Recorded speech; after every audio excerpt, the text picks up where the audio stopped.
जय हिंद प्यारे बच्चों और साथियों। आज है 3 जुलाई और 3 जुलाई को करंट अफेयर्स के जो भी बिंदु हैं वह आप तक आसानी से पहुंचाने का हम लोग प्रयास करेंगे।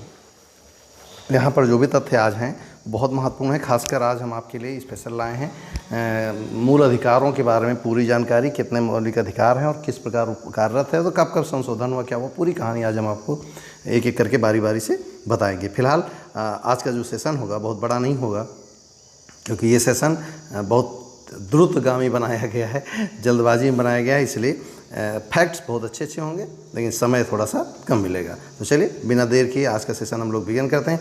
और आज के हमारे सेशन में कुल बिंदुओं की संख्या वो लगभग उतनी होगी, अंतर सिर्फ इतना होगा कि बिंदु एलेबरेटेड बहुत अधिक है ना। चलिए सबसे पहले कल के सवाल का जवाब दीजिए।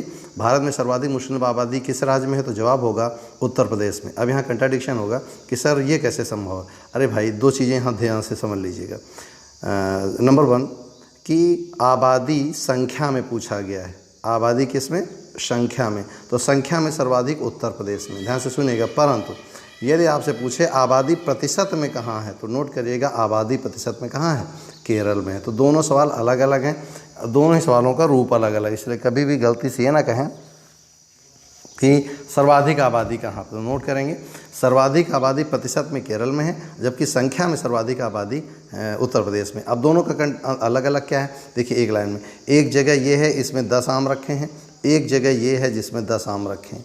बताओ आम तो दोनों में 10 हैं, लेकिन छोटा प्रतिशत किस में अधिक है, भैया ये छोटी जगह है, यहाँ मान लो 100 लोग थे, 100 में से 10 हैं, ठीक। और यहाँ पर 1 लाख हैं, 1 लाख में 10 हैं, तो दोनों अंतर होगा ना। तो 1 लाख में 10 का आएगा 1 लाख रुपया है ना, और सॉरी 10,000 रुपया, और 100 में 10 आएगा 10, तो स्वाभाविक संख्या यहाँ अधिक होगी लेकिन प्रतिशत यहाँ अधिक होगा, है ना।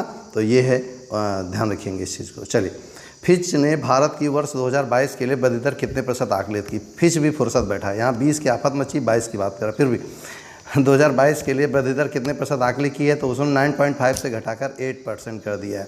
तो फिच ने हाल ही में जारी किए गए अपने ग्लोबल इकोनॉमिक आउटलुक रिपोर्ट के अनुसार जून अपडेट में वित्त वर्ष 2022 में भारत की जीडीपी विकास दर को 9.5% से घटाकर 8% कर दिया गया है, यानी कि 0.5% की क्या कर दी गई है, कमी कर दी। और क्यों की गई आपको अच्छे से पता है, कारण ये है क्योंकि जो कोविड-19 है इसकी वजह से ये नुकसान हो रहा है। चलिए, हैंडसम टाइप की महिला देखते हैं, इनके बारे में बहुत कुछ अच्छा क्या है।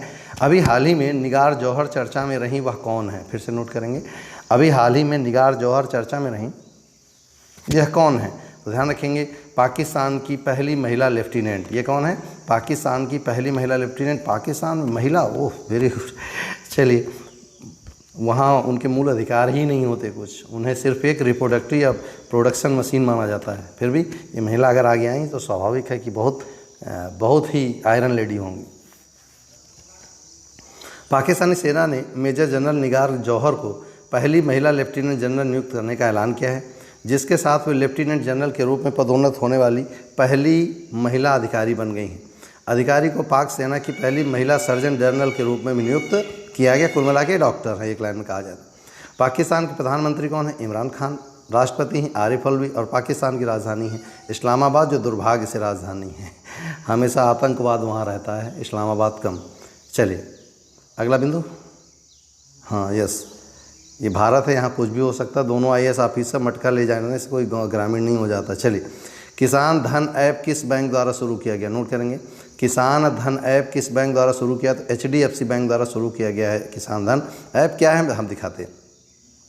HDFC बैंक ने देश भर के किसानों के लिए किसान धन ऐप लॉन्च किया है।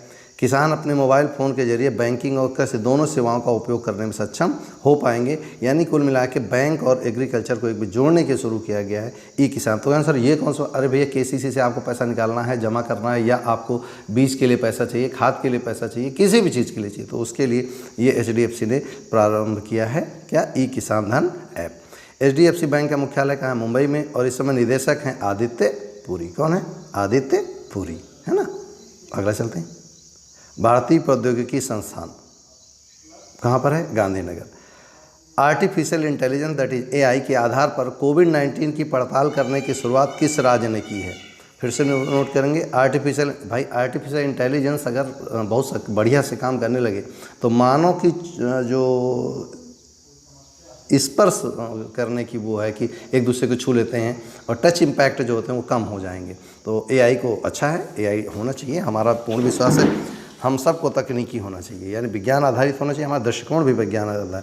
कमेंट्स बॉक्स में जल्दी से बताएं हमारे किस संवैधानिक उपलब्ध प्रावधान में वैज्ञानिक दृष्टिकोण अपनाने के लिए कहा गया। तो ये है भैया गुजरात में गांधीनगर के भारतीय प्रौद्योगिकी संस्थान दैट इज आईआईटी गुजरात नगर ने चेस्ट एक्सरे इमेज के जरिए कोविड-19 का पता लगाने के लिए आर्टिफिशियल इंटेलिजेंस आधारित एक गहन शिक्षण उपकरण डीप लर्निंग टूल्स विकसित किया है।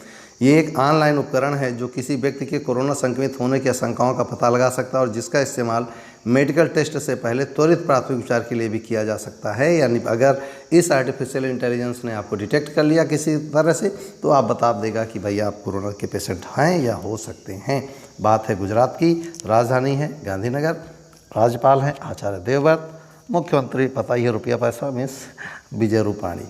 चलिए शुरू करें, अगला आ जाते हैं। अगला है फिगर देख लीजिएगा, यस, ड्रीम केरला प्रोजेक्ट का संबंध किससे है, नोट करेंगे। ड्रीम केरला प्रोजेक्ट का संबंध किससे है, तो ये नोट करना होगा प्रवासी पेशेवरों के लिए।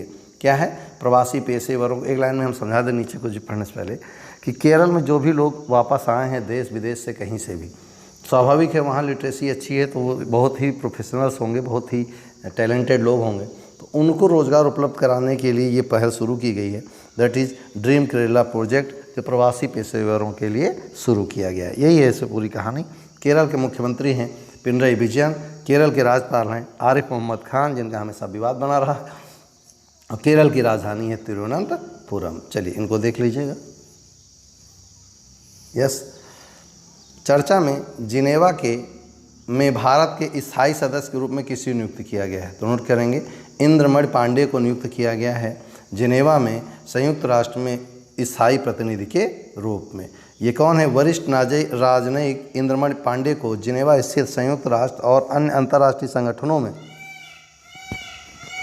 भारत के अगले स्थायी प्रतिनिधि के रूप में नियुक्त किया गया है। यह जिनेवा में संयुक्त राष्ट्र के 25 से अधिक महत्वपूर्ण संगठन में भारत का प्रतिनिधित्व करेंगे, जिनमें ढेर सारे संगठनों के नाम इसमें दिए गए हैं। अब चलिए भैया काम आपके लिए आ गया, संयुक्त राष्ट्र संघ के बारे में सब कुछ लिखिए। संयुक्त राष्ट्र दिवस कब मनाया जाता है, स्थापना कब हुई, कितने सदस्य देश हैं, चलिए लिखिए जल्दी से। हाँ बहुत सब पढ़ जो, बार बार रोज़ पढ़ते भाई। चलिए हाँ मनोहर शशांक जी। चर्चा में मनोहर शशांक ने किस प्रतिष्ठित संस्था के अध्यक्ष पद से इस्तीफा दिया है, तो नोट करेंगे आईसीसी। शशांक मनोहर ने आईसीसी के अध्यक्ष पद से इस्तीफा दिया। अंतर्राष्ट्रीय इंटरनेशनल क्रिकेट काउंसिल के चेयरमैन शशांक मनोहर ने 2 कार्यकाल तक क्रिकेट निकाय के प्रमुख पद पर रहने के बाद इस्तीफा दे दिया। आईसीसी बोर्ड ने फैसला किया कि मनोहर का उत्तराधिकारी चुने जाने तक उपाध्यक्ष इमरान ख्वाजा अध्यक्ष पद का अतिरिक्त पदभार संभाले रहेंगे। आईसीसी बोर्ड द्वारा चेयरपर्सन चुनाव प्रक्रिया को अगले सप्ताह तक मंजूरी मिलने की संभावना है। अब आपको ढूंढना है कि आखिर क्या कारण था शशांक मनोहर ने इस्तीफा दिया। वैसे जहां तक हमें जानकारी स्वास्थ्य कारणों से इन्होंने दिया है और ये बहुत ही सिंसियर आदमी है, इस वजह से हो सकता है ज़्यादा प्रेशर ले लिए हों। आईसीसी के मुख्य कार्यकारी अधिकारी मनु साहनी। आईसीसी का मुख्यालय कहाँ है, दुबई, संयुक्त अरब अमीरात दैट इज UAE, है ना। चलिए इसको देखते हैं। भारत का मोस्ट वैल्यूएबल प्लेयर किसे घोषित किया गया है, नोट करेंगे। भारत का मोस्ट वैल्यूएबल प्लेयर किसे नियुक्त किया गया, तो रविंद्र जडेजा को। आपको मोर की आवाज़ आ रही होगी, यस। चलिए विजडन ने रविंद्र जडेजा को चुना भारत का मोस्ट वैल्यूएबल प्लेयर। 21वीं सदी का मोस्ट वैल्यूएबल प्लेयर इन्हें चुना गया है। उन्होंने 2009 में अपने करियर की शुरुआत की और 2020 तक भारत के लिए 49 टेस्ट, 165 वनडे और 49 T20 मैच खेले हैं। उन्हें सबसे वैल्यूएबल घोषित किया गया है। Bharat cricket control board of India के अध्यक्ष हैं सौरभ गांगुली और BCCI का मुख्यालय कहाँ है, मुंबई, महाराष्ट्र। चलिए आज व्यक्तित्व पर ज़्यादा बात होगी और ज़्यादातर साइंस पर बात होगी। यस, श्रीकांत माधव किस संस्था के अध्यक्ष बनाए गए हैं, नोट करेंगे। श्रीकांत माधव किस संस्था के अध्यक्ष बनाए गए हैं, तो IOC that is Indian oil corporation के अध्यक्ष बनाए गए हैं कौन, श्रीकांत माधव। इससे पहले वह अक्टूबर 2019 से IOC बोर्ड में निदेशक थे। वह संजीव सिंह का स्थान लेंगे जो 30 जून को सेवानिवृत्त होंगे। यहाँ पर 3 सवाल बनेंगे। सबसे पहले आईओसी का अध्यक्ष कौन है, दूसरा आईओसी का मुख्यालय कहाँ है, इससे पहले आईओसी का अध्यक्ष कौन था, अब अध्यक्ष कौन बनाया गया। इंडियन ऑयल कॉर्पोरेशन का मुख्यालय नई दिल्ली में। इंडियन ऑयल कॉर्पोरेशन की स्थापना हुई 1959 में। चलिए बताइए 1959 में और भारत में क्या बहुत बड़ी घटना हुई, नोट करके जल्दी से बताइएगा। चलिए अगली बात करते हैं। अगला है प्रतिष्ठित संस्था IIMC का नया महानिदेशक कहाँ बनाया। Indian institute of mass communication. जितने पत्रकार शाम को चिल्लाते रहते हैं ऐसा हुआ वैसा हुआ कैसा हुआ, वो सारे सारे IIMC के प्रोडक्ट होते हैं। और आपको जो एक सर आते हैं पढ़ाने अनुज बाजपेयी सर, वो भी IIMC में ही हैं। चलिए तो ये है संजय द्विवेदी को बनाया गया है IIMC का अध्यक्ष। मंत्रिमंडल की नियुक्ति समिति ने प्रोफेसर संजय द्विवेदी को भारतीय जनसंचार संस्थान Indian institute of mass communication का महानिदेशक नियुक्त करने की मंजूरी दी है। वे वर्तमान में भोपाल के माखनलाल चतुर्वेदी राष्ट्रीय पत्रकारिता एवं संचार विश्वविद्यालय में रजिस्ट्रार के रूप में कार्यरत हैं, है ना। ये था हमारा सेशन जो हमें अब तक पहुंचाना था, ये बिंदु थे। अब बात करते हैं जो मूल अधिकारों की हमने चर्चा की थी वो कैसे क्या हुआ है ना। शुरू करते हैं। मूल अधिकार को सर्वप्रथम किस देश में मान्यता दी गई, तो संयुक्त राज्य अमेरिका में। डॉक्टर BR अम्बेडकर ने संविधान के किस भाग को सबसे अधिक आलोकित भाग कहा है, भाग 3 में। क्यों, इसी में संवैधानिक उपचारों का अधिकार है ना। भारत के संविधान में मूल अधिकार के क्या है, तो मूल संविधान का हिस्सा है। मौलिक अधिकारों का निलंबन कौन कर सकता है, तो राष्ट्रपति। वो भी कब, आर्टिकल 352, 356 या 360 के तहत, है ना। फिर से नोट करेंगे 352, 360 के तहत राष्ट्रपति चाहे तो आपके फंडामेंटल राइट्स पर या फंडामेंटल जो ड्यूटीज़ पर आपके प्रतिबंध लगा सकता है, लेकिन सेवा शर्तें आर्टिकल 21 किसी दशा में वायलेट होना नहीं चाहिए। मौलिक अधिकारों के बारे में सुनवाई करने का अधिकार किसको है, तो ध्यान रखेंगे फंडामेंटल राइट्स पर अगर आपका कोई भी वायलेशन करता है तो आप डायरेक्ट हम बोल रहे डायरेक्ट आप RTI दाखिल करके IPL दाखिल करके आप सीधा डायरेक्ट जा सकते हैं, कहाँ, सुप्रीम कोर्ट में, और 15 दिन में आपकी सुनवाई होगी। लेकिन ये ध्यान रखें कि वहाँ पर कोई ऐसा मामला लेकर ना जाए जो जनहित से जुड़ा ना हो। पता चला आपकी नाली किसी ने काट ली, पहुँच गए जनहित याचिका लेकर, वो आपका इंडिविजुअल है, जनहित याचिका नहीं होगी। तो कहेंगे जनहित याचिका किसे कहेंगे, अगर आपके पड़ोस में कोई जनरेटर लगा रखा है और दिन भर धोखे रहता, खूब प्रदूषण फैलाता है, तो आप IPL दाखिल कर सकते हो, अगर यहाँ की स्थानीय पुलिस उसको रोकती नहीं है। समझ में आ गया ना मेरी बात। भारतीय संविधान का अस्पष्टता उन्मूलन अनुच्छेद 17 में है। अब आपको बताना सबसे पहले अनुसूचित जातियों की सूची कब बनाई गई, जल्दी कमेंट बॉक्स में बताएं। मौलिक अधिकारों का मुख्य उद्देश्य क्या है, तो व्यक्तिगत स्वतंत्रता को सुनिश्चित करना। अब आप यहाँ व्यक्तिगत स्वतंत्रता आर्टिकल 19(1) का में दी है, कहाँ दी है, 19(1) का में। अब आप आर्टिकल 19 पूरा लिखिए। चलिए बताइए, हम सब पढ़ा चुके। स्वतंत्रता का अधिकार किस अनुच्छेद में वर्णित है, तो आर्टिकल 19 से लेकर 22। चलिए आगे आ भी गया। सूचना का अधिकार किस अनुच्छेद में जोड़ा गया, अनुच्छेद 19(1) में, जिसे प्रेस की स्वतंत्रता भी कहते हैं। शिक्षा का अधिकार किस अनुच्छेद में जोड़ा गया, अनुच्छेद 21(a) में। अनुच्छेद 24 में मौलिक अधिकारों में क्या वर्णित है, बच्चों को शोषण के विरुद्ध अधिकार, है ना, यानी किसी भी बच्चे का शोषण नहीं किया जाएगा जिसने अभी 14 वर्ष की उम्र पूरी नहीं की है, किसी भी रूप में। अगला है संपत्ति का अधिकार कैसा अधिकार, नोट कर लीजिए कहाँ पे, कहीं कानूनी अधिकार है। संपत्ति का अधिकार कैसा है, कानूनी अधिकार। अगला है धार्मिक स्वतंत्रता का अधिकार किस अनुच्छेद में है, अनुच्छेद 25 में। वैसे तो कहा जाए 25 से लेकर 28 में, लेकिन फिर भी अगर केवल धार्मिक स्वतंत्रता कहा जाए तो आर्टिकल 25 में। पर 25 में लिखा है किसी भी प्रकार धर्म आजीविका व्रत अपनाने के लिए व्यक्ति को स्वतंत्र है। हम किसी भी प्रकार पूजा कर सकते हैं, हम चाहें तो भगवान को पहले भोग लगा दें, अगरबत्ती लगा दें, बात को नहला, मेरी मर्जी, मैं कुछ भी करूं, इसके लिए मैं स्वतंत्र हूं। दूसरा, मैं कोई जन्म लूं हिंदू, मरूं मुस्लिम, और दूसरा जन्म बौद्ध का ले लूँ, इसके लिए मुझे रोका नहीं जाएगा। चलिए, मौलिक अधिकारों में संशोधन का अधिकार किसको है, नोट कर लीजिएगा।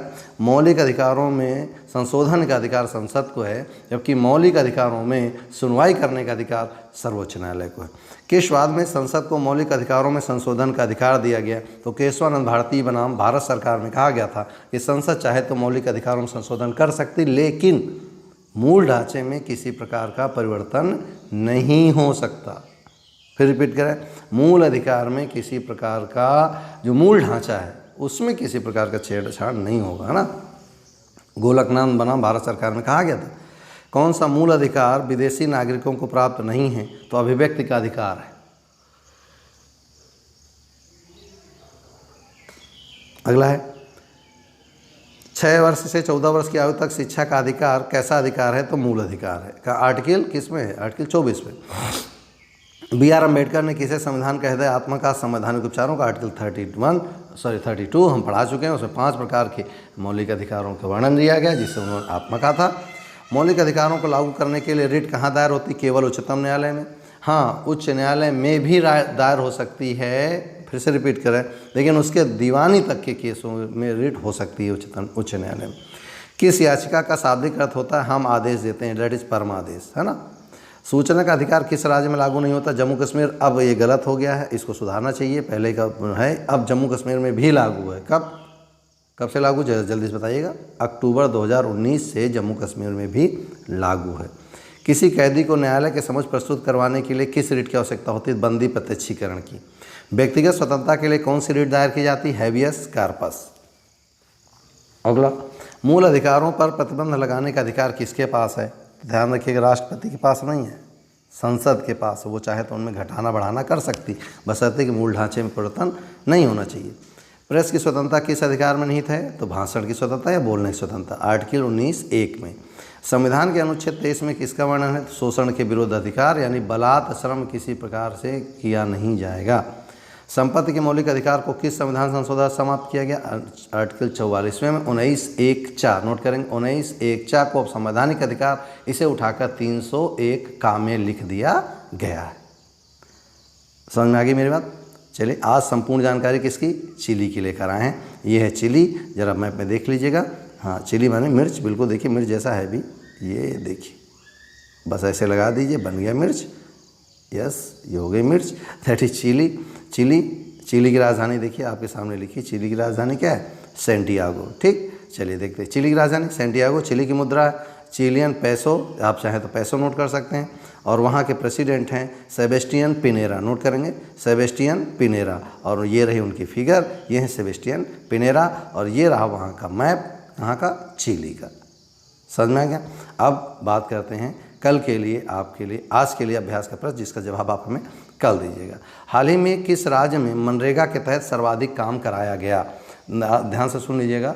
मनरेगा के तहत इस राज्य में जो प्रवासी मजदूर आए थे उनसे मनरेगा में बहुत तेज़ी से इन्वॉल्व करके, ताकि बेरोजगारी कम किया सके, उनको जल्दी जल्दी पैसा उपलब्ध करा सके, अपर कैपिटा इनकम बढ़ाई जा सके, ताकि अपनी इकॉनमी को थोड़ा सा संभाला जा सके। तो ये है महाराष्ट्र, गुजरात, उत्तर प्रदेश, पश्चिम बंगाल, इनमें से किस राज्य ने सबसे ज़्यादा, सबसे तेज़ी से काम दिया है किस पर? मनरेगा के तहत, है ना। तो ये है हमारा आज का सेशन। उम्मीद है आपको अच्छा लगा होगा, और नहीं अच्छा लगा है तो भी तैयार करना पड़ेगा। परीक्षा है, परीक्षाओं में हमें देना ही होगा जवाब। उम्मीद है आपको अच्छा लगा होगा। अच्छे से तैयार कर लीजिएगा। जो भी सवाल हमने पूछे कमेंट्स में दीजिए। बहुत लोग अच्छे अच्छे जवाब दे रहे हैं, हम उनको डायरी पे नोट करते जा रहे हैं। आपके लिए, आने वाले लोगों के लिए बहुत अच्छा होता चला जाएगा, और समय भी कम लगा करेगा तैयारी करने में। आज फिलहाल इतना ही, मिलते हैं नेक्स्ट वीडियो में नई उम्मीद के साथ, नए जोश के साथ। फिलहाल आज इतना ही। जय हिंद।